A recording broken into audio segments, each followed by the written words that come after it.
And hello, ladies and gentlemen, and welcome to another edition of the Kent Holste podcast right here on the KentHolstePodcast.com and as well as the YouTube channel. I'm so glad that you decided to click that link and join in the conversation. As today, I'm going to talk about something that I may not know everything about, but I can at least give my insight the best I can. And that's about relationships.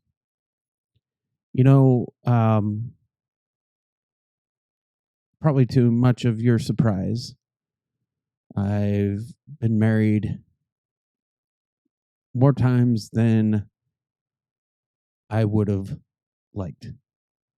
And it's been difficult because I've been divorced 3 times. And it seems like each one of those were different as far as severity, different as in the reasons why they didn't work. But in some cases, some of them were quite similar. And I don't want to get into the reason. I don't want to get into the whole finger pointing or even playing the victim in any of that. Because of the fact that, yes, I've been married 3 times. But because of those 3 times that I was married, I have learned a lot about myself. I've learned a lot about life.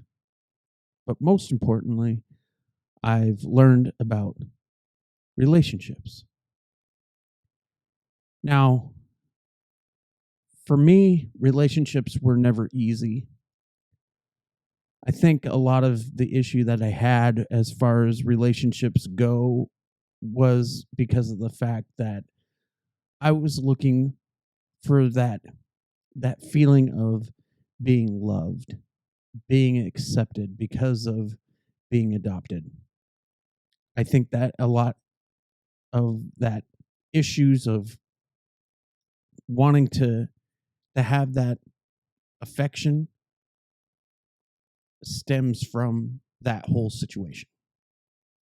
Now, did I base my relationships growing up as a kid or even a young adult, even being an adult, solely based on the right reasons? Not necessarily. Now, don't get me wrong. There was plenty of relationships that I had in my life where I would have loved to see them go the full entire distance. I've dated incredible people, even the ones that turned sour, even the ones that were my marriages where they didn't work out. At one point, they were amazing. But how do you base whether someone is right for your life? How do you know when that person is the right person? Because I think as you grow older, that answer changes. I mean, as a kid, when you're realizing what relationships are all about, you want to be in one. You see your parents in relationships within their relationship. You see other people in their relationships, and you see what they go through, and you see how they grow together. And that makes you have interest in partaking in something and even having those expectations of wanting to have a relationship just like theirs. So, as a kid, for me, I based my decision on the wrong things sometimes. I based whether, you know, if they were cute, I based it on whether they were old enough. I based it on whether we would have fun. But yeah, I'm a guy. So back then in the early times, it was about looks. It wasn't about anything else. Oh, I love their personality. No, maybe a little bit, but that wasn't the full thing. And I think that's a mistake that a lot of young people have when they're embarking on their journey of finding Mr. Right or Mrs. Right. They don't fully think about what they're doing. I know I didn't. But I think when it comes to relationships, the number one key to finding the right person is making sure you know them first of all, but also it's important that you have the same beliefs. It's important that you have the same understanding about what life is about.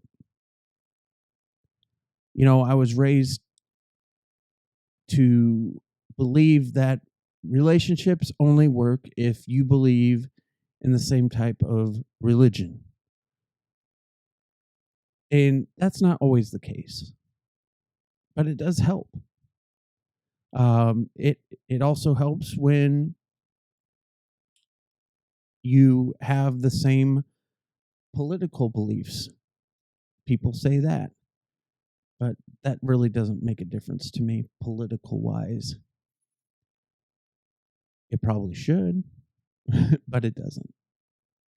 Because in my eyes, who am I to judge what they want to believe? Who am I to say that they're wrong and I'm right? Just like who are they to say that I'm wrong and they're right too? Because obviously I'm a male, and as all females like to say, guys are wrong and women are right, which 9 times out of 10 they are.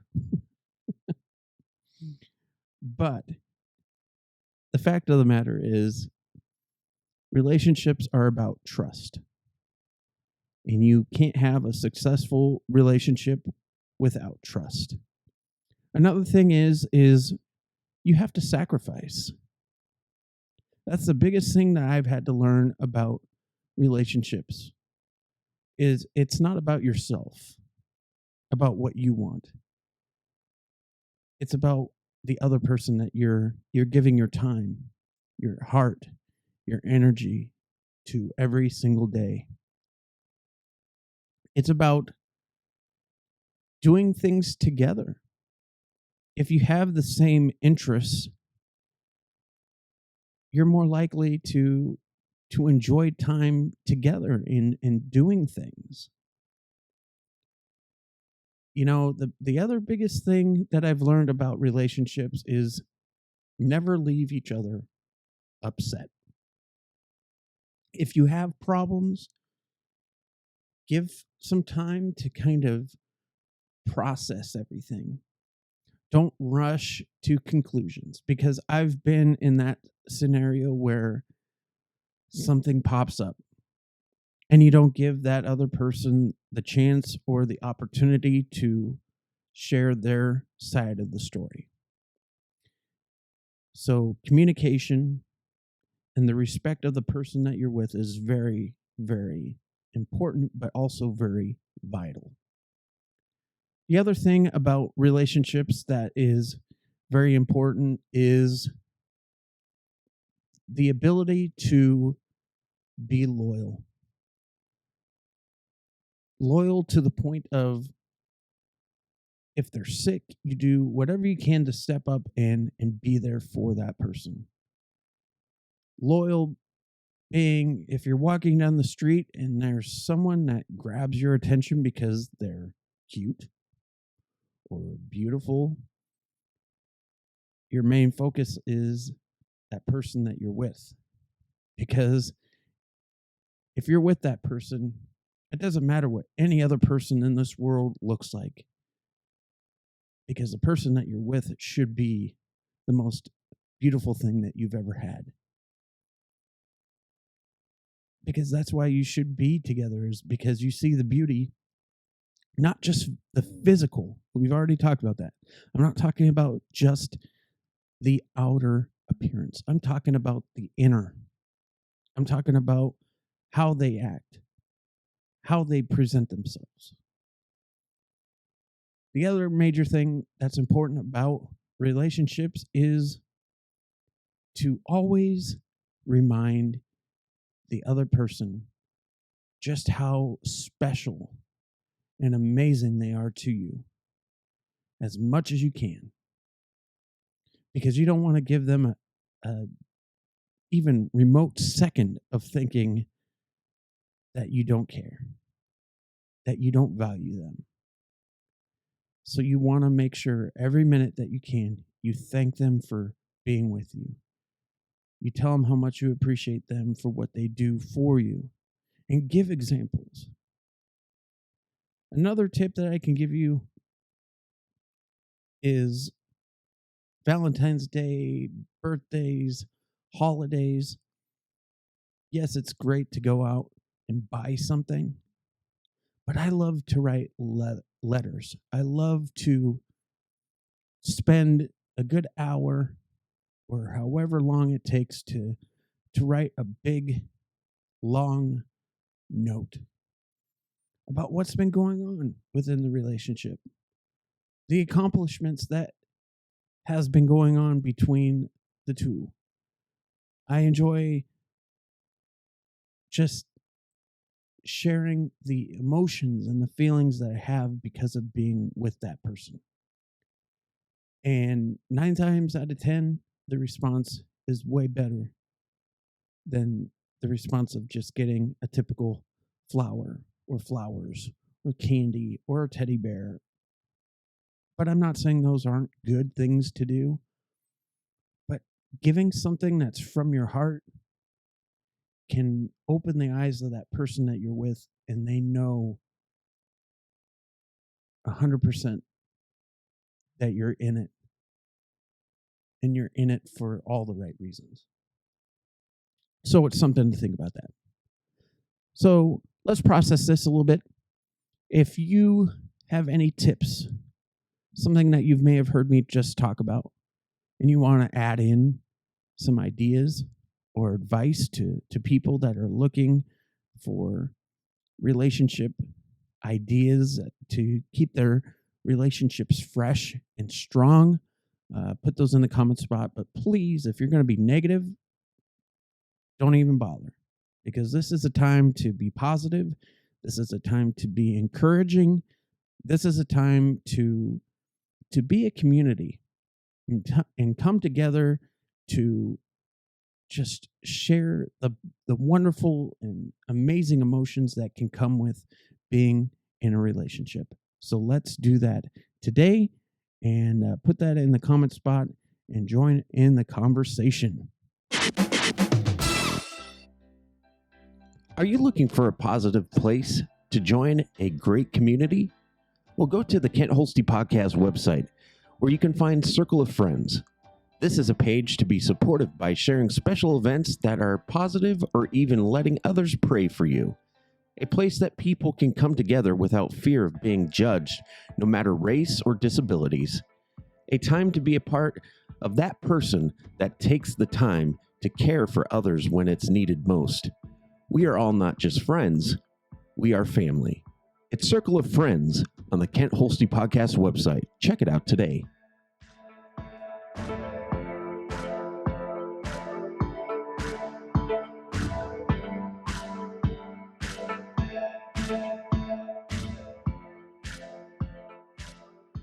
So on today's podcast, we are talking about relationships and how amazing and special they can be if you do the right things to keep it fresh, exciting, and thrilling.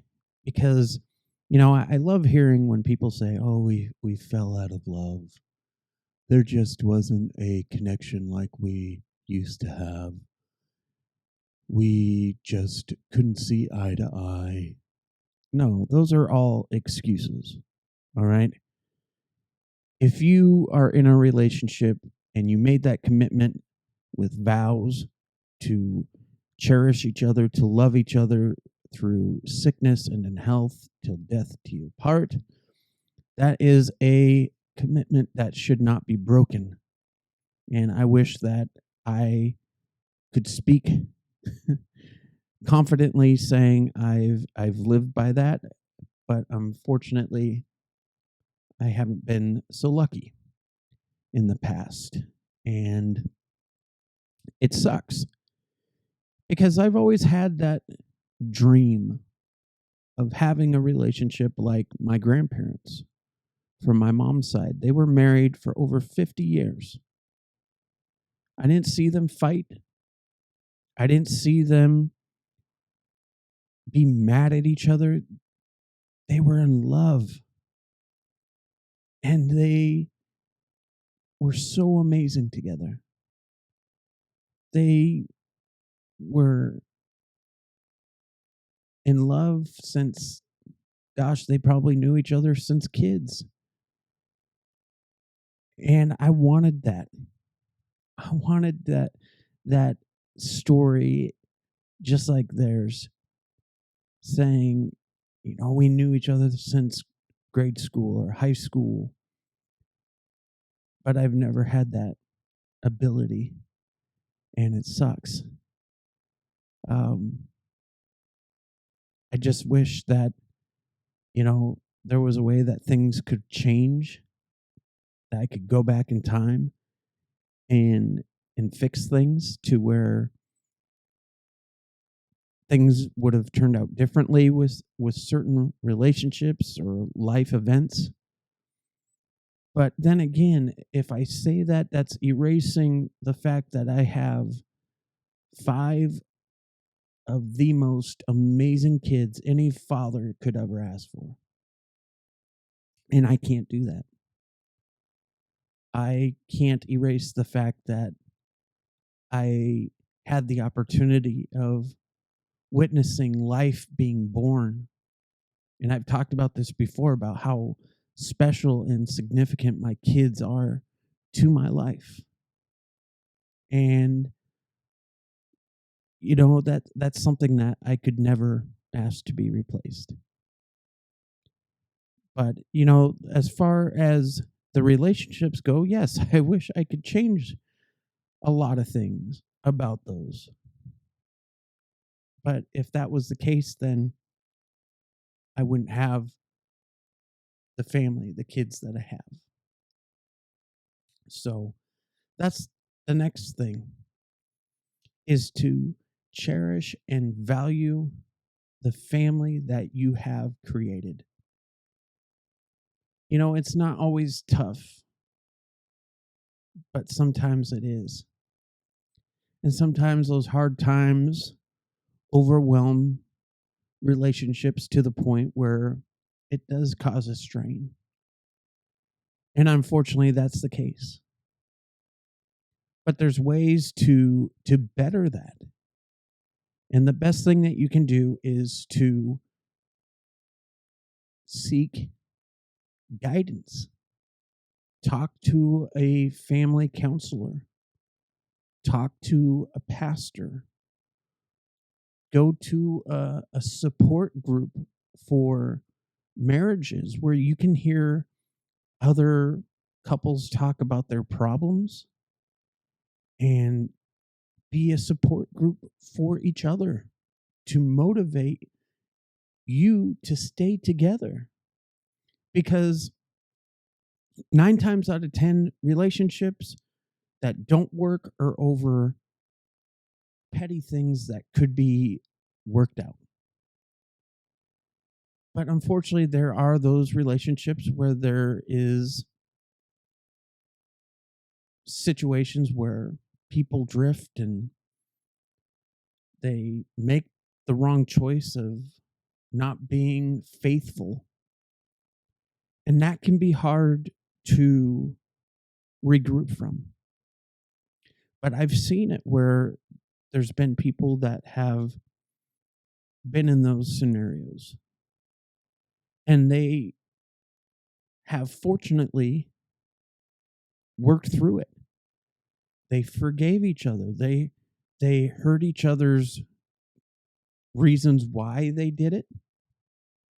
They heard the reasons why they may have felt something that was pulling them apart, maybe perhaps being pushed away, and they worked it out. And that's where communication comes into play. Now,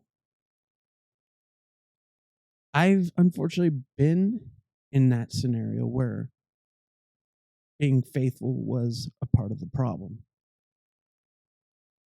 I was the one doing it sometimes, and then there was cases where I was completely faithful and the other person was not. The sad thing about that is there was plenty of relationships where that person wasn't being faithful, but yet I would continue to stay with that person, thinking that I could make it work. And relationships are about two people. And obviously, you're thinking to yourself right about now, well, duh, obviously, Kent. But when those hard times and situations where there is strain, you don't think that. You don't think that it's about two people. You think about yourself. You start to play that victim. You start to make accusations. You start to do things that add more to the problem than resolving it. The question is how much do you really value your relationships? How much do you really appreciate the person that you're devoting your life to? And the whole scenario changes when you do add children to the mix. Because your children are just as important as the person that you're with. And if you do not work your issues out and you don't resolve them, it's not just the relationship that ends up feeling the separation, but the kids feel it the most. The kids see the problems. The kids can understand as much as you don't think they do, they will. And it's not fair to them to have two parents split apart. Each child in this world deserves to have both their parents in their lives. And whether you stay together until they're older and then you can decide what you want to do, or whether you flat out just take that step and say, you know what?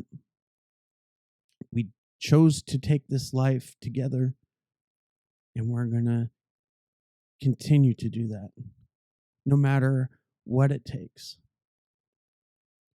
You know, it's so sad to hear about relationships and how they fail. The divorce rate within our country and around the world is just ridiculous. It's not right. And you know what's sad?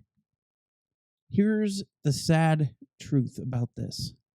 And this is by a website called WFP. lawyers.com.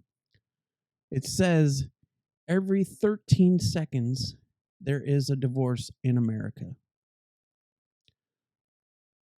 That's crazy. That equates to 277 divorces per hour, 6,646 divorces per day, 46,523 divorces per week, and that adds up to a grand total of 2 million. Let's get this right. 2,419,196 divorces per year. Let's take a moment to soak that in. That is crazy. Can you believe that? Every 13 seconds.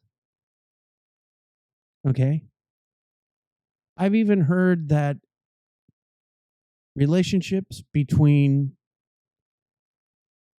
people that are famous unfortunately last longer than people who are not, which on average is 2 to 3 years. That's just crazy.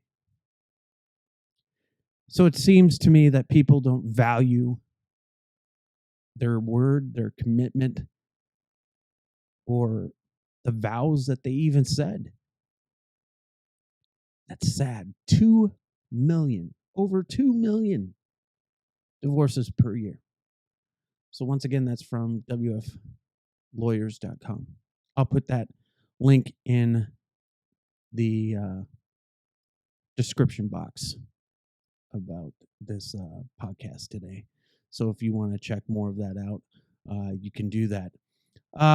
So, that's exactly what I'm talking about. People don't value relationships. People would rather be selfish and do things because of their own thoughts and feelings. Now, the sad thing is, there's people out there that go through divorces and they say, well, I did my divorce this way because I saw somebody else do it and I want it to be just like that. You can't do everything the same as everybody else because every relationship is unique. And that's the thing. If you're planning how your divorce should go, you're crazy. The fact that you're spending more time researching on how to not make it work, you could be using that same effort to try to figure out how to make it work. That's just not right to me. And the thing is that we need to do better as a community to figure out ways to keep our relationships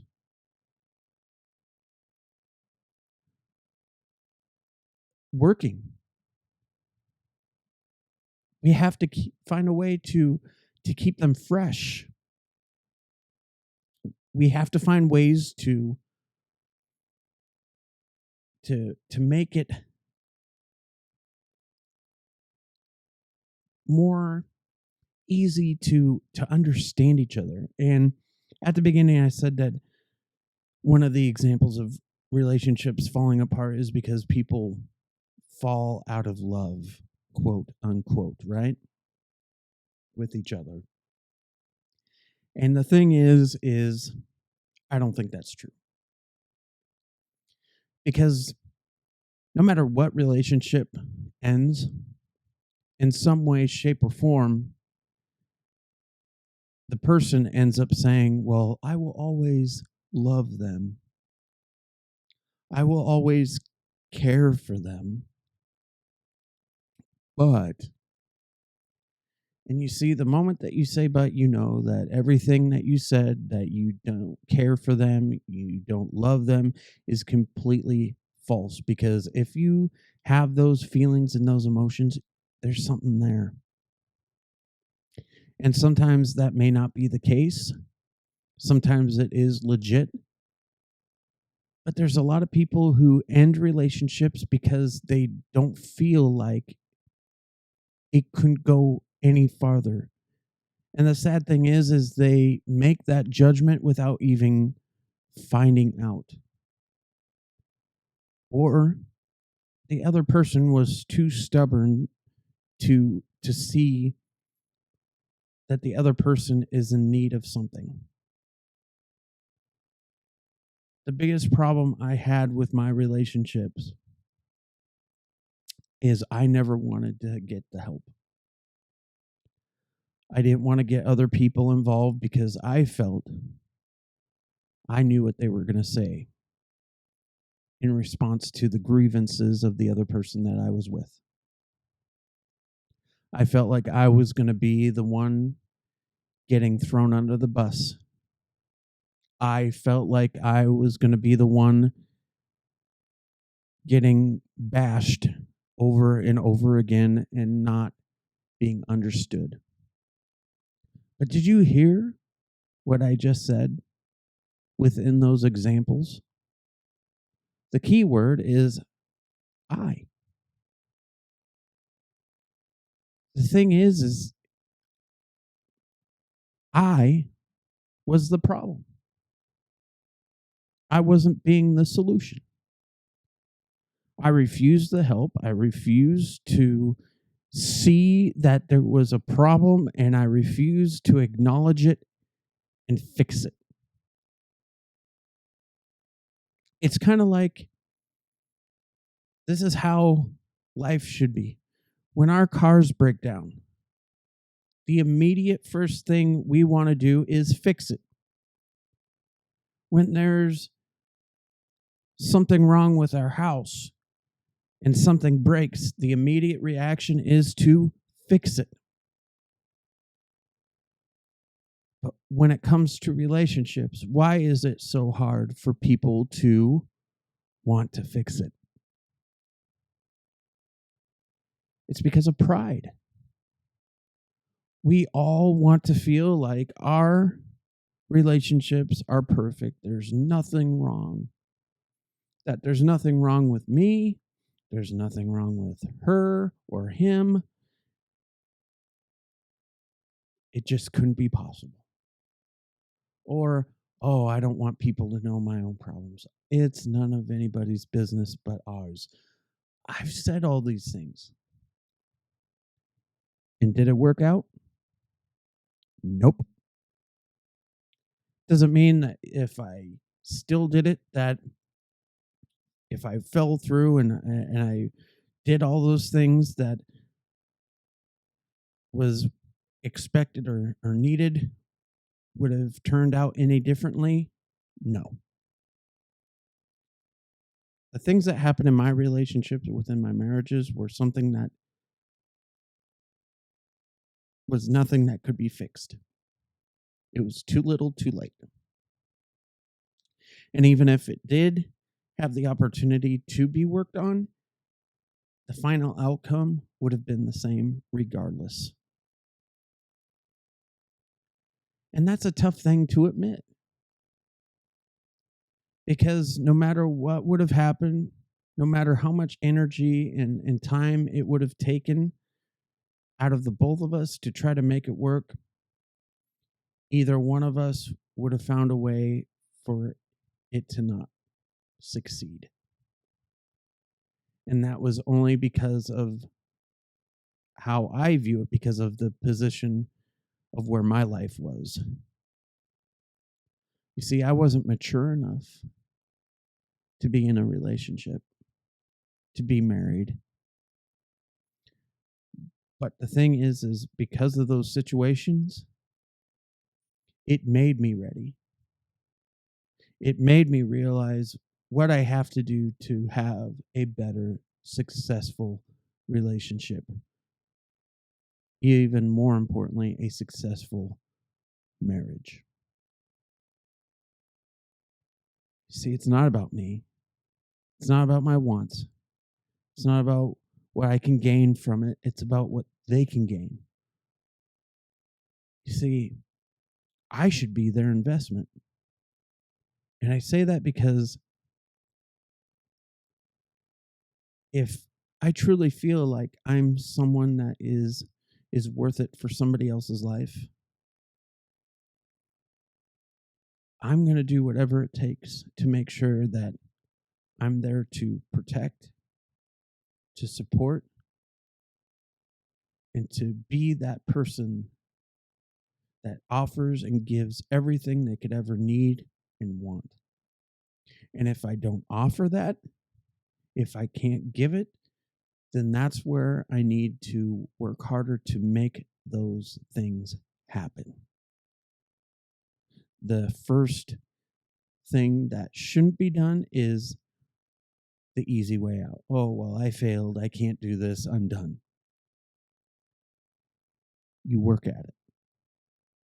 And as time moves forward, things do change.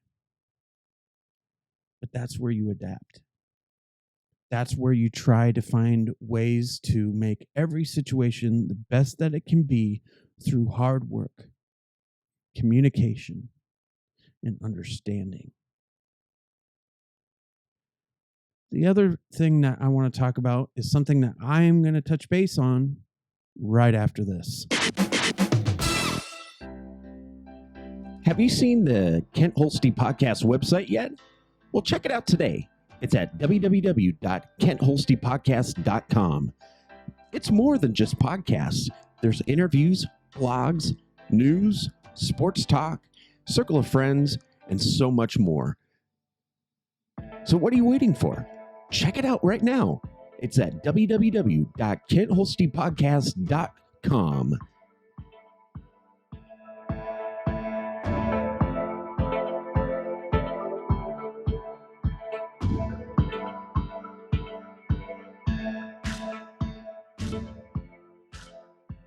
So on today's podcast, we are talking about relationships, and we're talking about how to keep your relationship strong and how to make sure that you're doing the right things to keep it fresh and new and exciting for each and every day that you live your lives together. So one of the biggest tips that I can give is also to keep a relationship strong, you have to be supportive. There was a time in my past relationships where there was a lot of trash talking about my dreams. The dream of being on the radio, the dream of having a podcast, the dream of being a sportscaster. It was all something that I've dreamed about and I've put in a lot of work. And to hear someone say that unless it was going to make money, it was a hopeless dream. It wasn't worth it. That dream is irrelevant. That I shouldn't follow it. And that is not healthy. Whatever your dreams are in your relationship, you both should embrace it. You should encourage each other to follow your dreams, no matter if you have to sacrifice, no matter if it takes time and it takes hard work, but also it takes money to get to that point. It takes a strong couple to be able to hear each other out, hear their dreams and aspirations, and motivate each other to be at their best. Because if you're not taking that time every single day to encourage your partner, then there's something wrong. There was a time when a spouse of mine was trying to get a promotion. And this was working at a very, very good place of business. And I encouraged them. I said, this is your chance. This is your opportunity. You can do this. This is your job. You are the best at what you do. You are the best in the world at what you do. I believe in you. They ended up getting the job. And I was so proud of them, not just because it was going to help us financially, but it was because I was truly proud of them. To see all the hard work that they do, to see all the people that they impacted and got to invest into that business was inspiring to me. Because at the time I was in sales, I loved that. And it just was really cool to see that all that hard work was perfect and that it wasn't for nothing. So encourage each other. If someone feels like they need to make a life-changing venture as far as what they do for their life, their job, then motivate them. Go beyond the call of duty to make them know that you've got their back.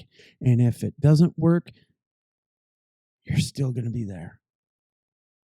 A prime example of this is I just did an interview with one of my high school friends that I've known for a very, very long time, Kagan Cox. And if you haven't listened to that interview, please check it out. In that interview, he talked about how his relationship had a lot of strain because he had a lot of business ideas that thankfully his wife let him and encouraged him to do. And a lot of them failed, and it hurt them financially. It made them question how they were going to pay bills.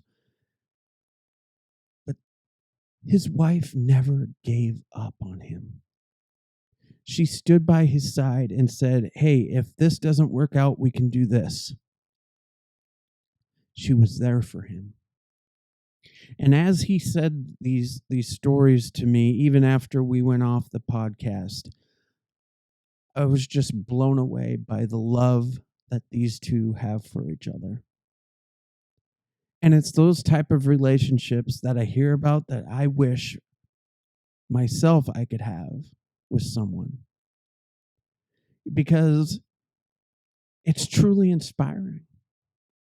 And whenever I run into someone that is a couple and they are older, I always ask the same question.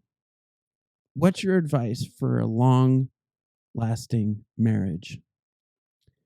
And they always say the same thing. It doesn't matter who they are. It doesn't matter what generation. It is all the same. Don't go to bed angry.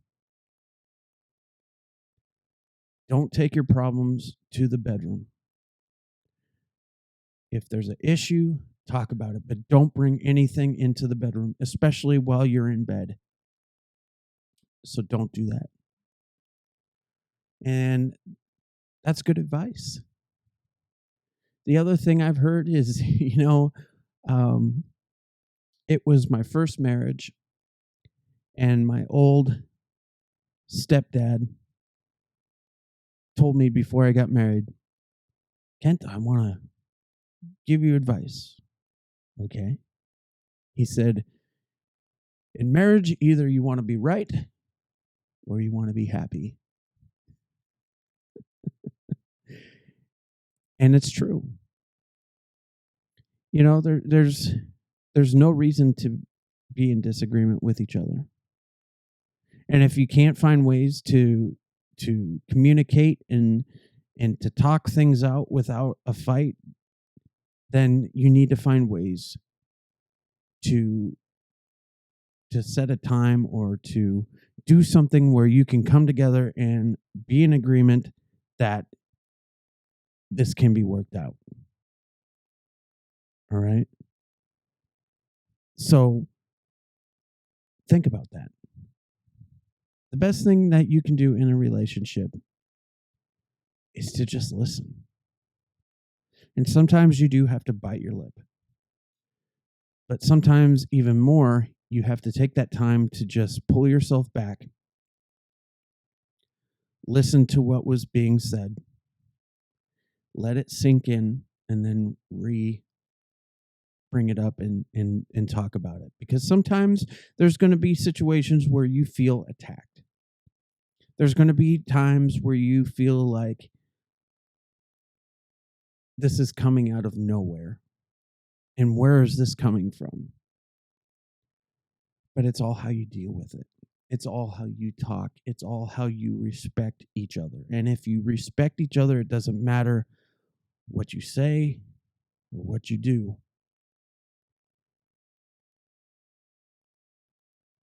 But what does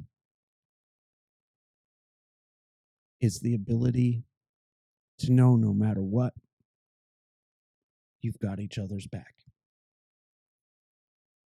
That there's nothing in this world that's going to change the way that you feel, change the way you look at the person that you're with. That's what you need to do. That's what you need to think. And yes, it's hard sometimes to think about these things when things are tense, when things are tough, when you feel attacked or blindsided. But the question remains is what if there's no opportunity for you to share your side? What if you're not given that chance to let them know that you truly do care? Well, unfortunately, sometimes you don't get that. The harsh reality is sometimes the relationships that we're in get so messy and cloudy and gloomy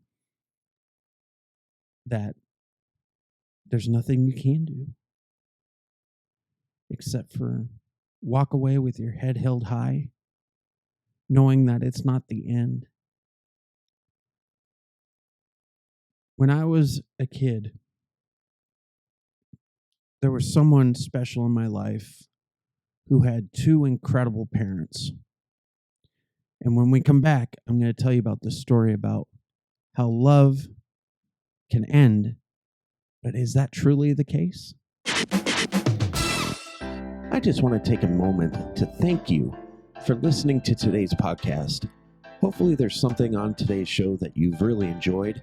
And if that's the case, please like, comment, and subscribe to the YouTube channel. But also, do the same things on the Kent Holste podcast website. It really makes a big difference to those who are really trying to find something inspirational to help their lives. So thank you again for listening and enjoy the rest of the podcast.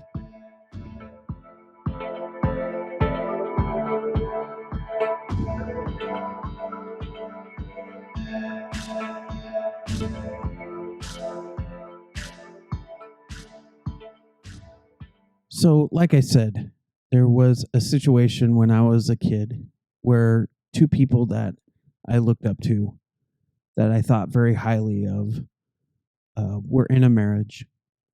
I went to school with their child. I'll just put it that way. And essentially, their marriage fell apart. And I don't know why. I don't know what the details are. And quite frankly, it's none of my business. However, a few years down the road, they got back together. And they made their relationship work.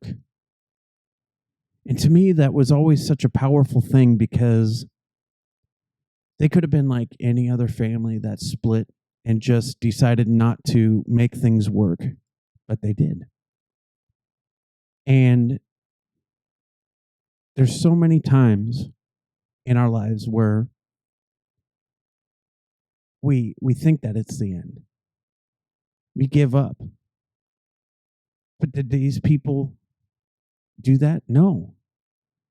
They gave it time. They step back.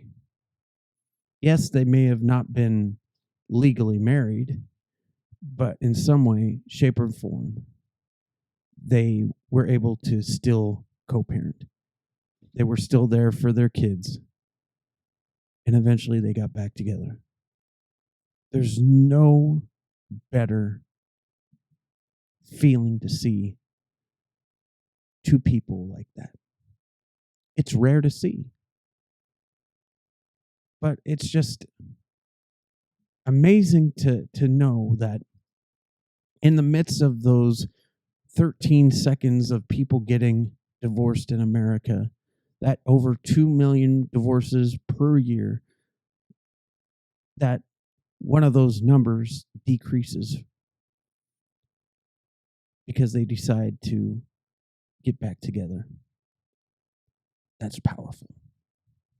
But just imagine what it would be like if we looked at those numbers and we didn't see that it was every 13 seconds.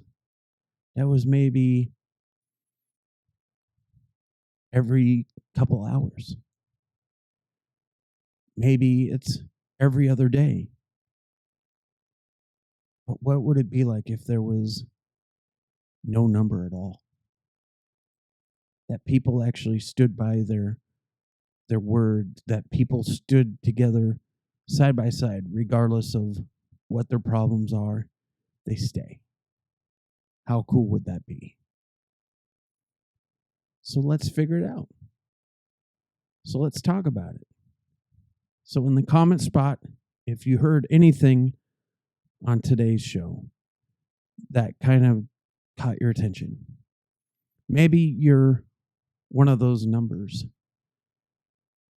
that every 13 seconds.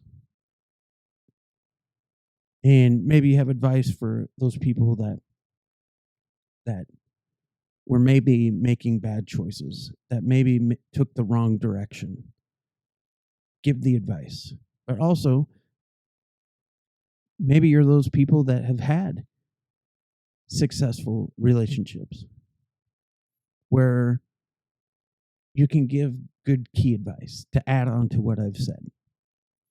Put that in there in the comment spot as well. Let's talk about it, because I think, relationships are a very powerful thing. But in order for a relationship to work, you have to give your heart, you have to give your time, and you have to invest 120% and make sure that no matter what goes on, you've got their back, that you're there to support them and to make them feel like every second that you're there for them and that you care for them and that you love them more than anybody in this entire world could ever do. You're that one person. You're that one person who has the opportunity of a lifetime to share your life with that person. So think about it that way. Live a life that you can be proud of. Live a life that you can be appreciative of the people that you're with. And understand that no matter what problems that can happen, there's always a way to work through it. There's always a way to work together. And that takes hard work, a lot of blood, sweat, and tears sometimes. But when you accomplish it and you look back years down the road, you can see just how amazing and special your relationship truly is. So think about that today. And as always, think and be positive about your relationship. Do what you can, not what you can't, to make it a successful one. Because I believe in you. Don't you think you should too? And also, if you see someone who served our country, whether it be military, police, fire, or even medical, take the quick second that it takes to give them an elbow or a fist bump. Tell them how much you appreciate them. You never know how much they might appreciate that. It's all about kindness. It's all about respect, just like our relationships. So do that today. And until the next time we talk, please be safe, And I hope everybody is healthy. And I'll see you guys very, very soon. God bless.